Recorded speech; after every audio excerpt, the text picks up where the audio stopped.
thinking about this reading early in the week, and then Mary made me clean all week. And I thought, it's okay because I have a backup.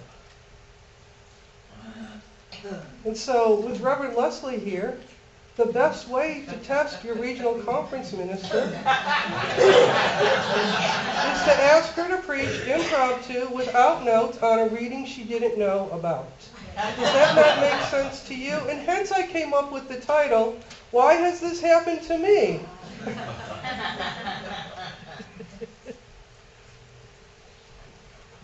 When I was young,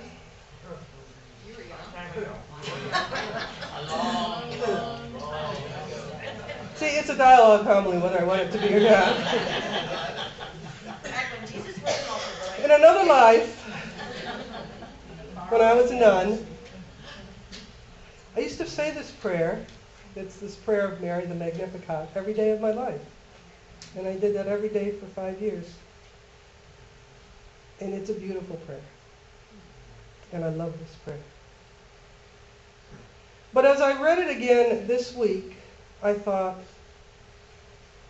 this line from Elizabeth, why has this happened to me? And it continues that the mother of my Lord should come to me. But so much has happened this year among us and within this congregation that I thought, perhaps it's a question many people are asking. Why has this happened to me? And what could have been a nasty experience for Mary, a 14-year-old pregnant single girl, turns into this wonderful experience with her kinswoman, Elizabeth. But it didn't have to be that way. When we lose someone or something, a relationship, a beloved pet, I think we sometimes ask, why has this happened to me? And yet, every person that's spoken to me this year about that has had joy in his or her soul for who was lost, despite the deep sadness in their heart. And so as today's earlier prayer reflected, Peter didn't lose Julian. We didn't lose Julian. We have him here with us. And if you don't believe it, listen for the hearty laugh amongst your own.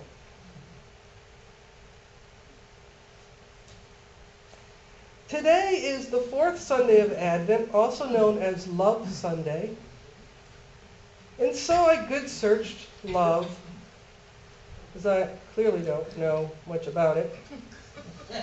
Keep learning more and more every day via instruction and directions.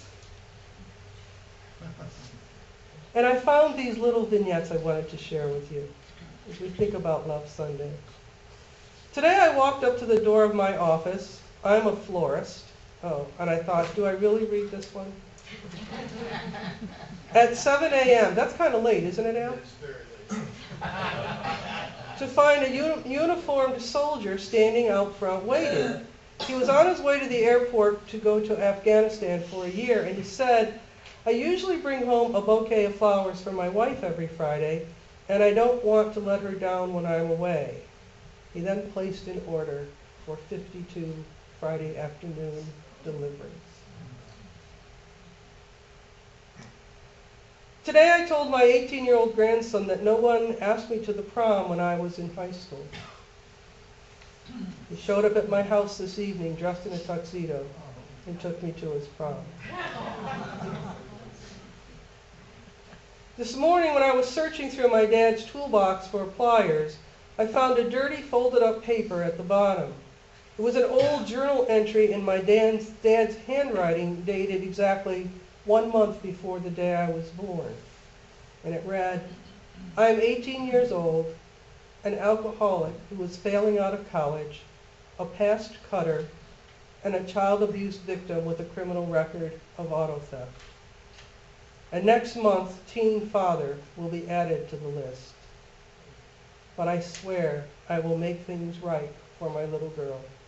I will be the dad I never had. And his daughter writes, I don't know how he did it, but he did it. Today, my 21-year-old, imagine this, Labrador, can barely stand up, can't see, can't hear, and doesn't have enough strength to bark. But it doesn't stop her from wagging her tail a mile a minute every single time I walk into the room. Today, my older brother has donated bone marrow 16 times to help treat my cancer. He communicates directly with my doctor and does it without me even asking or knowing when he has an appointment. And today, my doctor informed me that the treatment appears to be working. Today, my 12-year-old son Sean and I stopped by the nursing home for the first time in several months. Usually I come alone to see my mother who's suffering from Alzheimer's. When we walked into the lobby, the nurse said, "Hi, Sean," and then buzzed us in. "How does she know your name?" "Oh, I swing by here on my walk home from school all the time to say hi to Grandma." Today I was in an accident that left me with a gash on my forehead. The doctors wrapped a bandage around my head and said I have to keep it on all week. I hate wearing it. 2 minutes ago, my little brother walked into my room wearing a bandage on his head.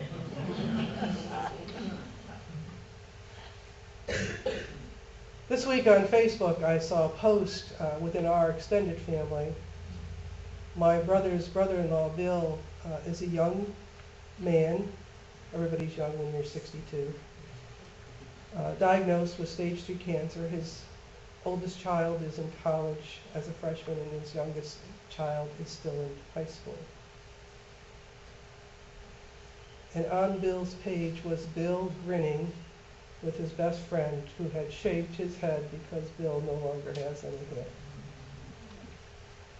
When I see these things, I think this is love. This is what love looks like in our real world, where there's so much pain, so much hurt, so much brokenness, and so much joy to be shared. Because we took that tiny moment to do something big and large and wonderful for someone else. I think that's what happens in today's reading as well. That a 14-year-old pregnant girl journeys to her kinswoman's house, a kinswoman who her own life and throughout her life until just now in her old age had known the pain and shame and ostracism a woman faces in that culture if she doesn't bear children.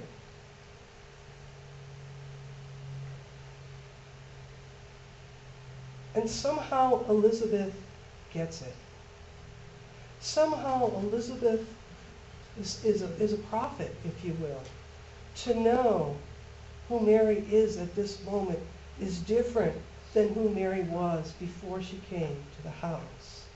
Blessed are you among women, and blessed is the fruit of your womb. Why has this happened to me, that the mother of my Lord comes to me? How would Elizabeth know that Mary was pregnant? But more significantly, that she was about to bear a son that they would name Jesus, and we would know as the Messiah and our Christ. And so she serves as a prophet, but so much more than a prophet. She wraps her arms around Mary in love. She welcomes her and she offers her sanctuary. That's what we're all called to do. That's what we said about ourselves after we said it to ourselves 6 years ago. That we would welcome whoever came to us, and that we would offer them sanctuary here.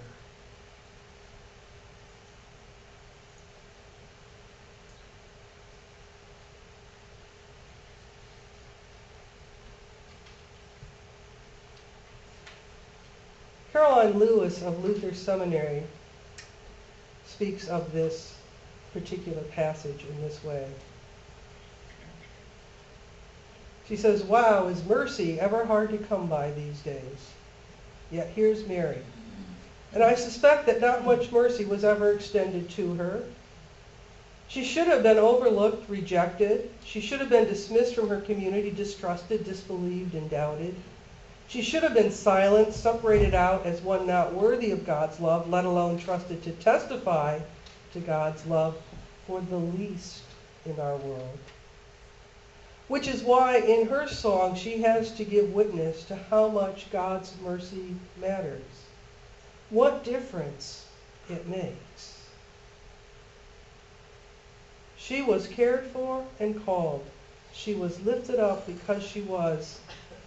So also all of us, all of the lowly, will know that promise too. That God is for us, no matter who we are.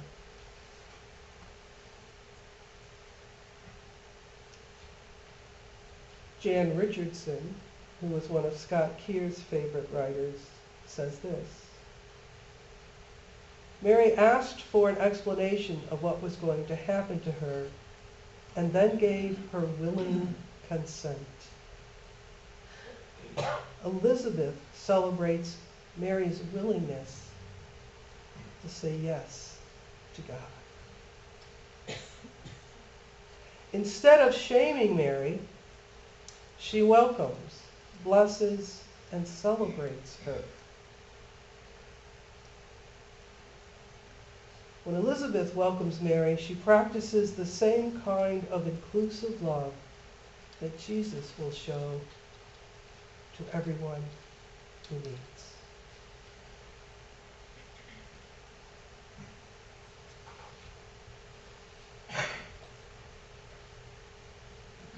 In a poem that Jan Richardson writes named A Blessing Called Sanctuary, she says this: You began to breathe again, to move without fear, to speak with abandon the words that carried in your bones, that echoed in your being. You learned to sing. But the deal with this blessing is that it will not leave you alone, will not let you linger in safety. The time will come when this blessing will ask you to leave, not because it has tired of you, but because it desires for you to become the sanctuary that you have found. To speak your word into the world, to tell what you have heard with your own ears, seen with your own eyes, known in your own heart. And this is how Jan Richardson ends the poem. That you are beloved, precious child of God, beautiful to behold, and you are welcome and more than welcome here. That's the message of this week's reading from Luke. It's a message we have echoed time and again in this room, in the room we had before this room, in all the places we gather, in all the places each of us goes. You are a blessing. make sure you say it in front of the mirror as well. You are a blessing. And the blessing that is sanctuary is a call to you to share with all what you already have experienced. That you are most precious in the sight of God, who created you and everyone else in God's own image. The first to love you, the one who promised to love you always, the one who loves you at this moment. And no matter where you are or where you go, what you do or what happens, you don't go alone. You go in sanctuary in God's arms. And someone finds sanctuary in your arms. Because that's what we're called to. Not only in Advent and Christmas, but every day of our lives. So may you have sanctuary. May you be sanctuary. And tell the world what you know from the deepest center of your being. You are loved by a God who will never, ever forsake you and will always hold you close to God's own heart, comforting you and rejoicing with you, but always accompanying you wherever you go.